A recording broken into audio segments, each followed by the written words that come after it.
اعوذ باللہ من الشیطان الرجیم، بسم اللہ الرحمن الرحیم۔ قرآنی استخارہ کرنے کا پریکٹیکل طریقہ کیا ہے؟ آج ہم آپ کو بالکل آسان قرآنی استخارہ کرنے کا طریقہ بتائیں گے، اس طرح کہ آپ خود اپنے کاموں میں یہ پتہ لگا سکتے ہیں کہ آپ کو یہ کام انجام دینا چاہیے یا انجام نہیں دینا چاہیے۔ بالکل آسان طریقہ ہے۔ سب سے پہلے آپ نے وضو کرنا ہے۔ وضو کرنے کے بعد 2 رکعت آپ نے نماز استخارہ پڑھنی ہے۔ نماز کی نیت آپ نے کرنی ہے۔ میں پڑھتا ہوں 2 رکعت نماز استخارہ قربتاً الی اللہ۔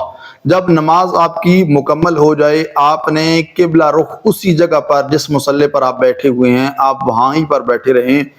ساتھ آپ کے قرآن ہونا چاہیے۔ قرآن کو آپ اپنے ہاتھ میں لیں اور استخارہ کرنے کی نیت کریں، یعنی اس کام کی نیت کریں گے کہ جس کام کے لیے آپ استخارہ کرنا چاہتے ہیں، نیت کریں گے۔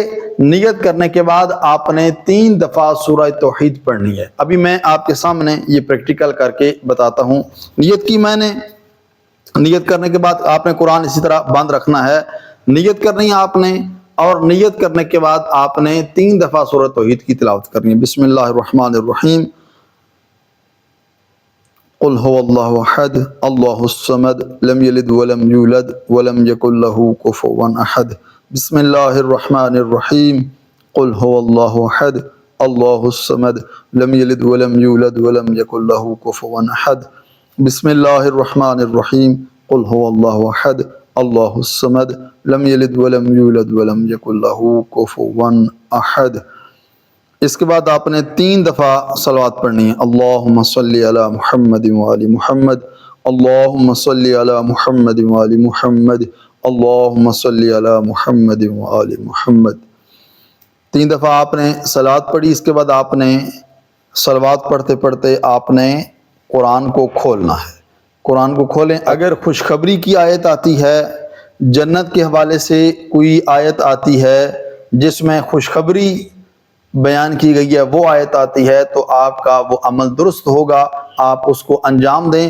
اور اگر جہنم کے بارے میں، عذاب کے بارے میں اور کسی دشمن خدا کے حوالے سے اگر آیت آتی ہے تو آپ نے اس کام کو ترک کر دینا ہے۔ اس کے بعد آپ قرآن جب کھولیں گے، اللہم صلی علی محمد وآل محمد، اللہم صلی علی محمد وآل محمد، اللہم صلی علی محمد وآل محمد۔ آیت آئیے جی، وَصَارِعُوا إِلَى مَغْفِرَةٍ مِّن رَبِّكُمْ وَجَنَّةٍ عَرْضُهَا السَّمَاوَاتُ وَالْأَرْضُ أُعِدَّتْ لِلْكَافِرِينَ۔ وَصَارِعُوا إِلَى مَغْفِرَةٍ مِّن رَبِّكُمْ، اور جلدی کرو اپنے رب سے استغفار کی طرف، مغفرت کی طرف، اور اس جنت کی طرف جلدی کرو کہ جو زمین و آسمان سے زیادہ وسیع ہے۔ اعدت للمتقین، جو متقین کے لیے سجائی گئی ہے۔ یقیناً یہ جنت والی آیت ہے اور متقین والی آیت ہے، تو استخارہ آپ کا درست ہوگا۔ اگر وعید والی، جس میں عذاب سے ڈرایا گیا ہو، وہ اگر آیت آئے تو آپ نے اس بات سے اجتناب کرنا ہے اور اس کام کو انجام نہیں دینا۔ دعا ہے رحیم پروردگار کی بارگاہ میں خداوند کریم ہم سب کو احکام الہیہ کے مطابق زندگی گزارنے کی توفیق عطا فرمائے۔